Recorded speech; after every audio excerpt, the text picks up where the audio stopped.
Hello friends, कैसे हैं आप सभी लोग। आशा करता हूं आप सभी लोग अच्छे होंगे, स्वस्थ होंगे और घर पर रह करके आप अपने एग्जाम आरपीएफ कांस्टेबल भर्ती परीक्षा 2024 की मन लगा करके तैयारी कर रहे होंगे। और एक प्रश्न आपके मन में ये जरूर चल रहा होगा कि इस बार आरपीएफ कांस्टेबल में हमारा सिप स्कोर क्या रहेगा, क्योंकि लगातार आप लोग प्रैक्टिस सेट तो लगा रहे हो और प्रैक्टिस सेट लगाने के दौरान आपको स्कोर भी आपका मालूम चल रहा होगा और आपको ये भी लगा होगा कि आपका इस बार आरपीएफ कांस्टेबल जो 4208 पद है इसमें आपका सिलेक्शन हो सकता है कि नहीं हो सकता है। सबसे मेन प्रश्न ये आपके द्वारा उठाया जा रहा है। तो आज की इस वीडियो में आपको बताने वाला हूं कि इस बार आपका सेफ स्कोर क्या रहने वाला है, क्योंकि तैयारी सब लोग करते हैं लेकिन एक स्कोर ऐसा डिसाइड होना चाहिए जिससे हम लोग उस स्कोर को पहुंच जाएं।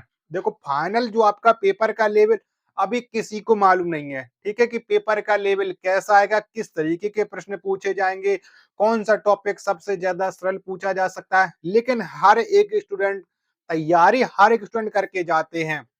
आपको पता है कि आपका पेपर ऑफ ऑनलाइन होने वाला, ऑफलाइन बिल्कुल भी नहीं होने वाला। और एक से अधिक शिफ्टों में आपका पेपर होगा। जब एक से अधिक शिफ्टों में आपका पेपर होता है तो नॉर्मलाइजेशन भी आपको अच्छा खासा मिलता है। फिर भी आप ये स्कोर तो सेट करके चलते ही हो। जैसे आपका अभी टारगेट है आरपीएफ कांस्टेबल में एक सीट लेना, लेकिन फिर आपका टारगेट अभी जब आप एग्जाम क्रैक कर जाओगे, फिजिकल पास कर जाओगे, फाइनल रिजल्ट में आपका नाम आ जाएगा, तब आप आरपीएफ कांस्टेबल बन पाओगे। लेकिन शुरुआत में जो सबसे ज्यादा इंपॉर्टेंट है वो आपको पेपर में अच्छा स्कोर करना। आपको पता है कि जो 4208 पद हैं इसमें ये ऑल ओवर इंडिया वैकेंसी है। आज हम बात करने वाले हैं आरपीएफ कांस्टेबल भर्ती परीक्षा 2024 की बेस्ट बुक के बारे में, जो कि चक्षु पब्लिकेशन की। इस बुक में आपको 5 सॉल्ड पेपर और 20 प्रैक्टिस सेट मिल जाएंगे और जिनकी आपको बहुविकल्पीय प्रश्नों में व्याख्या सहित आपको ये मिल जाएंगे। इसके अलावा आप इनका स्टडी गाइड्स और रीजनिंग, मैथ और सामान्य ज्ञान की 6-6 हज़ार टीसीएस एमसीक्यू प्रश्नों की बुक भी खरीद सकते हो, जो कि आपको फ्लिपकार्ट, अमेजोन और यहाँ से भी परचेज कर सकते हो। लिंक आपको वीडियो के डिस्क्रिप्शन मिल जाएंगी, यहाँ से भी जाकर के आप परचेज कर सकते हो। और बहुत सारे स्टूडेंट जो उत्तर प्रदेश पुलिस में अभी उनका कट ऑफ देख करके बहुत सारे लोगों के मन में प्रश्न चल रहा है कि आरपीएफ कांस्टेबल में भी कट ऑफ अच्छी खासी जाने वाली है। ये सब लोग जानते हो। अब देखो, पहले तो रियलिटी आप ये बताओ कि आप आरपीएफ कांस्टेबल तैयारी कर रहे हो, आपका स्कोर कितना, वरना ईमानदारी के साथ, ठीक है। अब बहुत सारे अभ्यर्थी ये कहेंगे कि हम अभी कुछ कारणवश से पढ़ाई नहीं कर पाए थे, हमारा साथ ये घटना घट गई थी, तो क्या आप पढ़ करके हम अच्छा स्कोर कर सकते हैं? बिल्कुल अच्छा कर सकते हो और बिल्कुल सिलेक्शन भी ले सकते हो। उसके लिए आपको ये करना पड़ेगा, उसके लिए आपको सबसे ज्यादा मेहनत करनी पड़ेगी। अगर आप इस टाइम 4 घंटे पढ़ रहे हो तो आपको 6 घंटे पढ़ने की जरूरत है, क्योंकि जो बीच में आपका गैप हो गया उस गैप को आपको कवर करना है। अभी आपको देखो, ये तो चीज पता है कि मैथ के आपके 35 प्रश्न आने वाले हैं, रीजनिंग के आपके 35 प्रश्न आने वाले हैं और जीके के आपके 50 प्रश्न आने वाले हैं। टोटल आपके 120 प्रश्न आएंगे। 90 मिनट में आपका पेपर होगा और 1/3 की नेगेटिव मार्किंग है। नेगेटिव मार्किंग में बहुत सारे अभ्यर्थी ये परेशान हो जाते हैं कि 1/3 नेगेटिव मार्किंग का मतलब क्या है।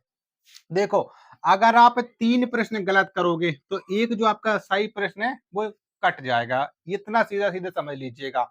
देखो, अब आपको पता है कि पेपर आपका 120 होने वाला और 4208 पद है। अभी ये भी डिसाइड नहीं हो पाया है कि आरपीएफ कांस्टेबल 4208 पदों में टोटल फॉर्म कितने भरे गए। काफी लोगों को ये बताया जा रहा है कि 30 लाख भरे हैं, 40 लाख भरे हैं, कोई कह रहा है 50 लाख भरे हैं। अभी ऑफिशियल कोई डाटा नहीं आया है, ये बात आप लोग जान लीजिएगा। और जो 8 जनवरी की जो डेट चल रही है कि 8 जनवरी को आपका पेपर स्टार्ट हो जाएगा आरपीएफ कांस्टेबल का, ये भी अभी बिल्कुल क्लियर नहीं है। यानी ये भी बिल्कुल आप बिना 8 जनवरी से आपका एग्जाम नहीं है, ये बात आप लोग जान लीजिएगा। तो सेफ स्कोर देखो जरूरी है, ठीक है। फॉर्म अच्छे खासे पड़े होंगे, 30 लाख भी पड़े हो सकते हैं, 35 लाख भी हो सकते हैं, 40 लाख भी हो सकते हैं, क्योंकि ऑल ओवर इंडिया वैकेंसी, जब ऑल ओवर इंडिया वैकेंसी होती है तो हर स्टूडेंट का एक सपना रहता है कि हम आरपीएफ कांस्टेबल ज्वाइन करें, ठीक है। आप लोग समझ लीजिएगा, ये सिर्फ मेरे द्वारा एक संभावित स्कोर है। इससे आपका अच्छा स्कोर हो रहा होगा, इससे कम भी हो रहा, और जो बता रहा हूं और आप कोशिश करो कि इससे आगे भी निकलें, ठीक है, ये बात आप लोग को समझ लीजिएगा। जो लोग सोच रहे हैं कि 60% पर हमारा सिलेक्शन हो जाएगा, तो ये आप लोग सोच रहे हो, यानी 120 का 60% 72 नंबर किसी भी कैटेगरी में नहीं होगा, ये मैं लिख करके दे सकता हूँ। 72 नंबर, अगर आप सोचो कि 80% नंबर, यहाँ भी कम चांस है। दो 4200 वैकेंसी है, ऑल ओवर इंडिया वैकेंसी है, अच्छी खासी कट ऑफ जाने वाली है। तो यहाँ पर आप देखो मेल कैंडिडेट, ये एक मेरे द्वारा अकॉर्डिंग है। बाकी का अगर आपको अच्छा लगे तो कमेंट बॉक्स में जरूर बता देना, ना अच्छा लगे तो भी आप जरूर बताना। ठीक है, अगर आप जनरल से हो, ठीक है, ईडब्ल्यूएस, ओबीसी, एससी, एसटी, ठीक है, अगर आप इन कैटेगरी से बिलोंग करते हो, आप किसी भी कैटेगरी से हो, अगर आप देखो जनरल से हो, अभी आपका टारगेट रहना चाहिए कम से कम 105 से लेकर के 110 के बीच में। देखो इतना तो आप टारगेट लेकर के सेट करके ही चलो, भले इससे कम कट ऑफ चली जाए वो आपके लिए अच्छी बात है। देखो नॉर्मलाइजेशन होगा तो ऑटोमेटिक कट ऑफ हाई जाएगी। पिछली बार आप देख लो ओबीसी कैटेगरी में एक ऐसा जोन था जहां 120 नंबर पर सिलेक्शन हुआ था और पेपर भी 120 नंबर का था। वो 120 नंबर पर इस वजह से हुआ था क्योंकि नॉर्मलाइजेशन अच्छा खासा मिला था। वहीं पर हम लड़कियों की यानी फीमेल की बात करते हैं तो कम से कम आपको 100 से लेकर के 102 नंबर का तो टारगेट सेट करके ही चलना पड़ेगा। ये टारगेट है, ये मैं सेफ स्कोर नहीं बता रहा हूं, इतना नंबर तो आपको लानी पड़ेंगे, कोशिश करो कि इससे ज्यादा ही आ जाए। ठीक है, वहीं पर हम ईडब्ल्यूएस की बात करते हैं तो ईडब्ल्यूएस वालों को 100 से लेकर के 103 के बीच में इतना आप लोग सेट करके चलो। वहीं पर हम ईडब्ल्यूएस फीमेल की बात करते हैं तो इनको कम से कम है 98 से लेकर के 100 के बीच में टारगेट है वो सेट करके चलना पड़ेगा। वहीं पर हम ओबीसी की बात करते हैं, ओबीसी में जो मेल कैंडिडेट है इनको 102 से लेकर के 104 के बीच में। बहुत से लोग सोचेंगे ईडब्ल्यूएस से ओबीसी कट ऑफ कम जाएगी, बिल्कुल नहीं। ओबी ईडब्ल्यूएस कम जाएगी, ओबीसी की आप लोग है ज्यादा आ जाएगी। इसका प्रत्यक्ष उदाहरण अभी आप उत्तर प्रदेश पुलिस में जो 60,244 का रिजल्ट आया उसमें आप जाकर के देख लीजिएगा। वहीं पर हम ओबीसी की फीमेल की बात करते हो तो इनको कम से कम, फीमेल है, इनको कम से कम है 100 नंबर का तो टारगेट सेट करके ही चलो, 100 प्लस का टारगेट सेट करके चलो आराम से। वहीं पर हम एससी मेल की बात करते हो तो एससी मेल में कम से कम 95 से लेकर के 99 के बीच में। वहीं पर हम एससी फीमेल की बात करते हो तो इनको कम से कम है 92 से लेकर के 94 के बीच में। इतना आप लोग टारगेट सेट करो क्योंकि फीमेल की पोस्टें कम हैं, ये आपको पता है। वहीं पर हम एसटी की बात करते हैं तो एसटी में जो मेल कैंडिडेट है इनको कम से कम है 92 नंबर का तो टारगेट है वो सेट करके चलना पड़ेगा, इससे ज्यादा ही सेट करके चलो। वहीं पर हम एसटी फीमेल की बात करते हैं तो इनको कम से कम है 85 नंबर का तो टारगेट आप लोग सेट करके चलो। आप किसी भी कैटेगरी से बिलोंग करते हो, इतना मेरे अकॉर्डिंग एक एक्सपेक्टेड और संभावित है, इतना आपके लिए सेफ जोन रहेगा। आप किसी भी कैटेगरी से बिलोंग करते हो तो कम से कम आपको 100 नंबर का टारगेट है वो सेट करके लेकर के चलो।